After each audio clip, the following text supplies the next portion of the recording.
Se você já trabalhou com outras linguagens como Java, deve saber que a palavra new é a palavra reservada que serve para instanciar objetos. Mas no Ruby, o new é só um método de classe.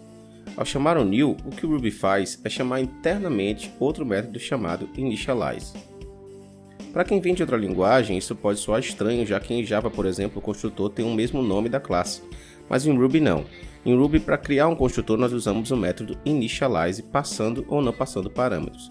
Nesse exemplo, iremos criar uma classe casa que terá dois parâmetros, nome e endereço, e iremos associar esses parâmetros a duas variáveis de instância com o mesmo nome. Variáveis de instância em Ruby recebem o símbolo arroba antes do nome. Mas também podemos passar qualquer outro tipo de parâmetros, como por exemplo, um hash. Nesse caso, acessaríamos a variável através do hash, como nesse exemplo a seguir. Vamos criar um método endereço e, nesse caso, o método endereço está acessando a chave endereço da variável de instância params. Só que também podemos usar parâmetros nomeados, onde já indicamos no construtor os parâmetros que serão obrigatórios. Nesse caso, ainda estamos passando um hash, porém estamos obrigando a passagem de dois parâmetros, nome e endereço.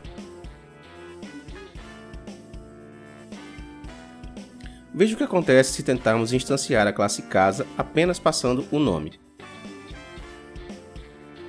Teremos um erro. O mesmo não acontece quando chamamos com parâmetros não nomeados. Vamos agora testar passando o atributo params, que é um hash, e a gente vai rodar e vocês vão ver que o endereço simplesmente não é escrito no console.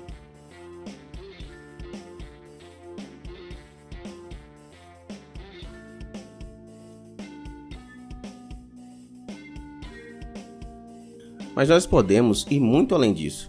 Como o método new é só um método de classe, nós podemos criar o nosso próprio construtor. Para isso, iremos criar um método de classe chamado newCasa, passando nome e endereço. Para simularmos o que o Ruby faz no seu construtor, nós temos que fazer três coisas. A primeira é chamar o método allocate, que vai retornar para nós uma instância do objeto.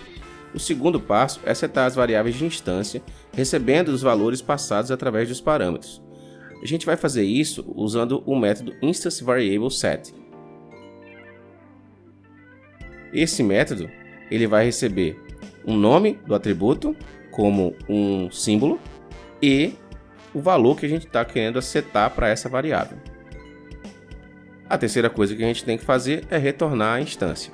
É um pouco complicado ficar chamando o método instanceVariableSet o tempo todo. Por isso mesmo, o melhor é criarmos um método nosso chamado initializeCasa, que vai receber os dois parâmetros e setar para variáveis de instância.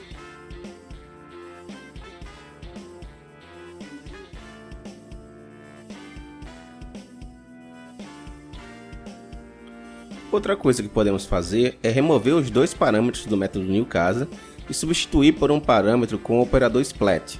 Esse operador indica que nós poderemos agora passar quantos parâmetros quisermos. Dependendo do seu caso de uso, isso pode ser bem viável. Vamos testar agora para ver se o nosso método novo chamado newCasa está funcionando como deveria. Vejam que ao chamar o método newCasa, ele cria a instância, seta as variáveis de instância e a gente consegue ver isso porque ele está imprimindo no console.